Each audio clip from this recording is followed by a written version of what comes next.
नमस्कार, आपका स्वागत है डॉक्टर पवन शुक्ला एजुकेशनलिस्ट नामक यूट्यूब चैनल पर। आइए हम प्रश्नीकरण कौशल की बात कर रहे हैं। तो प्रश्नीकरण कौशल में हमने समझा कि प्रश्नीकरण क्या होता है, यह कौशल का तात्पर्य क्या है, इसका उद्देश्य क्या है।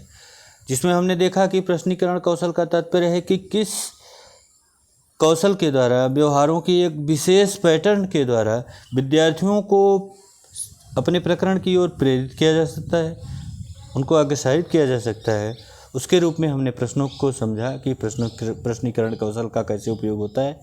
अब हम इस वीडियो के अंक में देखेंगे कि प्रश्नों का प्रकार क्या होता है, काइंड्स ऑफ क्वेश्चंस क्या हैं।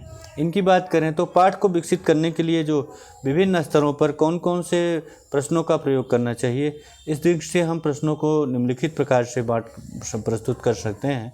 जैसे प्रस्तावना कौशल, इंट्रोडक्टरी क्वेश्चन, विकासात्मक प्रश्न, डेवलपिंग क्वेश्चंस, विचारात्मक प्रश्न, थॉट प्रोवोकिंग क्वेश्चंस, समस्या प्रश्न, प्रॉब्लम क्वेश्चंस, तुलनात्मक प्रश्न, कंपैरिजन क्वेश्चंस, बोध प्रश्न, कंप्रेhension क्वेश्चंस, पुनरावृत्ति प्रश्न, रिकैपिचुलेटरी क्वेश्चंस।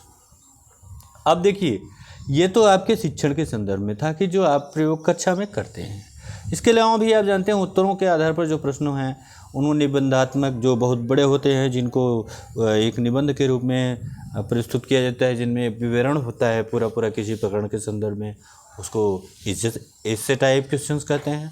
और शॉर्ट आंसर टाइप क्वेश्चंस यानी जो लघु उत्तरी क्वेश्चंस होते हैं, जिनमें थोड़ा सा समझाया जाता है।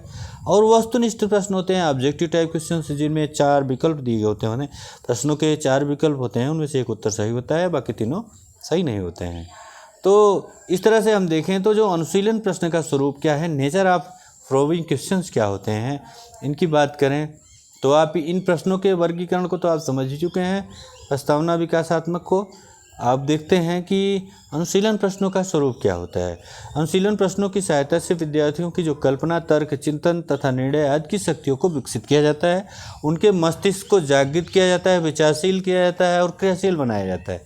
कभी कभी यह भी देखा जाता है कुछ विद्यार्थी कक्षा में केवल शारीरिक रूप से विद्यमान रहते हैं और मानसिक रूप से कहीं और वो सोचते रहते हैं, उनका मस्तिष्क किसी दूसरे तरफ केंद्रित रहता है। ऐसी दशा में शिक्षक का कक्षा में कभी कभी क्यों तथा कैसे आदि विचारात्मक प्रश्नों के पूछने से छात्र का ध्यान मूल पाठ की ओर केंद्रित हो जाता है। विचारात्मक प्रश्नों को उत्तर देते समय विद्यार्थी को अपनी बुद्धि, तर्क एवं निर्णय आदि शक्तियों का प्रयोग करना पड़ता है। इसलिए इस प्रकार के प्रश्नों का प्रयोग करते समय शिक्षक को विद्यार्थियों की आयु, अनुभव एवं पूर्व ज्ञान तथा स्तर पर विशेष ध्यान देना चाहिए। अब हम देखते हैं कि अनुशीलन प्रश्नों का उपयोग कब किया जाता है, use of the probing questions कब होता है। तो इसकी निम्नलिखित परिस्थितियां हैं, जिसमें पहला है कि छात्र द्वारा गलत या अपूर्ण उत्तर मिलने पर शिक्षक इन प्रश्नों इन प्रश्नों का प्रयोग कर सकता है, जिससे छात्र को सही या पूर्ण उत्तर देने में सहायता मिलती है। ऐसे प्रश्नों को प्रॉम्प्ट यानी संकेत प्रश्न कहा जाता है। संकेत इसलिए कहा जाता है कि इनमें जो होता है, जो प्रश्न पूछा जाता है उनमें उत्तर की तरफ कुछ इशारा होता है। शिक्षक को सहानुभूति युक्त रीति से छात्रों को उत्साहित करने के लिए सहायता के रूप में संकेत प्रदान करना चाहिए। संकेत का बारंबार प्रयोग नहीं करना चाहिए, क्योंकि ये हानिकारक होता है। जैसे एक आश्रितता का भाव हो जाता है विद्यार्थी पे कि अब आप उनको कुछ सहायता देंगे तब वो उत्तर की ओर बढ़ेंगे, तो ऐसा नहीं करना चाहिए। दूसरा है इसके जो छात्रों की जो अधिक सूचना प्राप्ति के लिए आप देख सकते हैं इन प्रश्नों का प्रयोग शिक्षक कर सकता है। अधिक सूचना के लिए छात्रों को चिंतन करना पड़ता है, इसलिए इन प्रश्नों के प्रयोग से छात्रों की चिंतन शक्ति का भी विकास हो जाता है। इस विधि को विस्तृत सूचना प्राप्ति तकनीक कहते हैं, जो कि आगे आप देखेंगे कि इस प्रश्नीकरण कौशल का घटक के रूप में आएगा। और तीसरा इसका जो है वह है कि किसी समस्या पर छात्र का ध्यान केंद्रित करने के लिए किसी भी शिक्षक को अनुशीलन प्रश्न पूछना पड़ता है कि इससे क्या होता है। इसके लिए शिक्षक एक ही छात्र के द्वारा दूसरा प्रश्न पूछ सकता है, जो छात्र के ध्यान को उस बिंदु पर केंद्रित करने में सहायता होता है, या उसी प्रश्न को दूसरे छात्र से पूछ सकता है। इस तकनीकी को पुनः केंद्रीकरण कहते हैं, रीफोकसिंग कहते हैं। ये भी एक कौशल का घटक है प्रश्नीकरण का। इसके बाद जो चौथा है वह है समस्या के सभी पहलुओं से छात्र को परिचित कराने के लिए अनुशीलन प्रश्नों का प्रयोग किया जा सकता है। इसमें शिक्षक एक ही बात को विभिन्न वाक्यों द्वारा एक ही छात्र से या विभिन्न छात्रों से पूछता है। इस तकनीकी को पुनः प्रेषण रीडायरेक्शन कहते हैं। इससे छात्र समस्या की गहराई तक पहुंच जाते हैं। छात्रों की जो चिंतन शक्ति बढ़ाने के उद्देश्य से क्यों तथा कैसे प्रश्नवाचक शब्द से युक्त प्रश्नों का प्रयोग किया जाता है। इन प्रश्न से छात्र प्रेरित होकर के गूढ़ चिंतन या अनुशीलन के लिए बाध्य हो जाता है। आप समझ गए होंगे, अनुशीलन का तात्पर्य होता है गूढ़ चिंतन। हाँ, इसे ही आलोचनात्मक सजगता यानी क्रिटिकल अवेयरनेस कहते हैं कि जो प्रश्न पूछा जाए इस तरह से होगा कि वो आलोचना करे लेकिन सजगता के साथ करे, उसके धनात्मक और ऋणात्मक जो पक्ष हैं किसी चीज़ प्रत्यय के उन दोनों को बताए, लेकिन साथ ही साथ वह ध्यान दे कि वह संतुलन भी बनाए रखे और उसकी अच्छाइयों बुराइयों के साथ जो उसका विवरण प्रस्तुत करना है। अब अनुशीलन प्रश्नों का उद्देश्य क्या है, इसको देखें तो हम अनुशीलन प्रश्नों को प्रयोग निम्नलिखित के लिए किया जाता है, जिसे नहीं या गलत उत्तरों से छात्रों को प्रश्नों के माध्यम से धीरे धीरे सही उत्तर की ओर ले जाने पर, जैसे हाँ नहीं उत्तर देते हैं, नहीं आता है, या तो आप धीरे धीरे उनको क्या कर सकते हैं, जब प्रश्न पूछते रहते हैं वो सही छात्र विचार करने लगे और धीरे धीरे सही उत्तर की ओर आगे बढ़ने लगते हैं।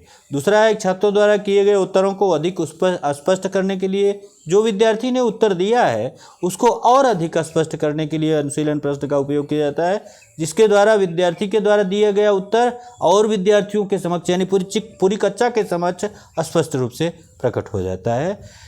तीसरा इसका है, उत्तर को विस्तृत परिप्रेक्ष्य में देखने के लिए तथा छात्रों की सहायता करने के लिए कि जो उत्तर दिया जा रहा है उसको एक विस्तृत परिप्रेक्ष्य में देखा जाए, कि एक बड़े परिप्रेक्ष्य में देखा जाए कि जो उत्तर दिया गया वो कहाँ तक लागू होता है, और छात्रों की सहायता करने के लिए भी इनका प्रयोग किया जाता है अनुशीलन प्रश्नों का।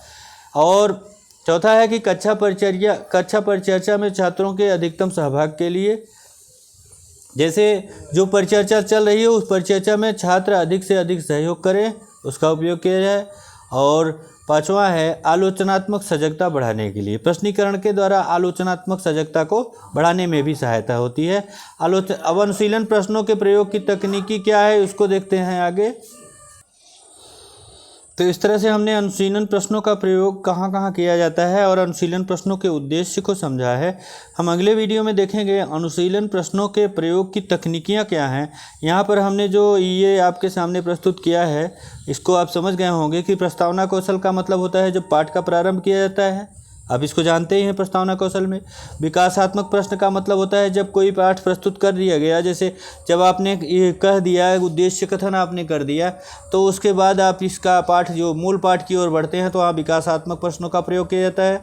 विचारात्मक प्रश्न का तात्पर्य है कि जब आप किसी समस्या को प्रस्तुत करते हैं तो विद्यार्थी उस पर विचार करते हैं तो वो विचारात्मक प्रश्न हो जाता है। और चौथा जो प्रोबिंग क्वेश्चन प्रॉब्लम क्वेश्चन है, समस्यात्मक प्रश्न होते हैं। जब कोई समस्या बालकों के सामने वो प्रस्तुत होती है तो आप उनको स्पष्ट करके जानना चाहते हैं कि विद्यार्थियों की इन बातों को समझ रहे हैं कि नहीं समझ रहे हैं।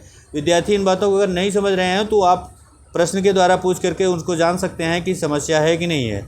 उसके बाद कंपैरिजन क्वेश्चन यानी तुलनात्मक प्रश्न का तात्पर्य है कि जब दो या दो से अधिक प्रत्ययों की तुलना की जाए, दो प्रत्यय हैं या दो से अधिक प्रत्यय हैं तो जब उनकी तुलना की जाती है तो तुलनात्मक प्रश्न कहलाते हैं।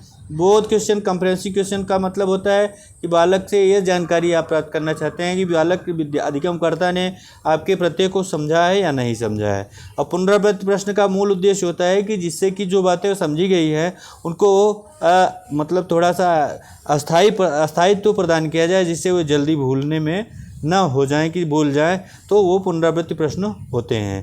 तो इस तरह से इस वीडियो के अंक में हमने प्रश्नों के प्रकार को देखा, प्रश्नों का वर्गीकरण आपने देखा अनुशीलन प्रश्न में। अगले वीडियो में हम अनुशीलन प्रश्न के प्रयोग की तकनीकी को समझते हैं। तब तक आप अध्ययन करिए, जो बातें न समझ में आप बताइए। चैनल लाइक शेयर सब्सक्राइब कर लीजिएगा। धन्यवाद, नमस्कार।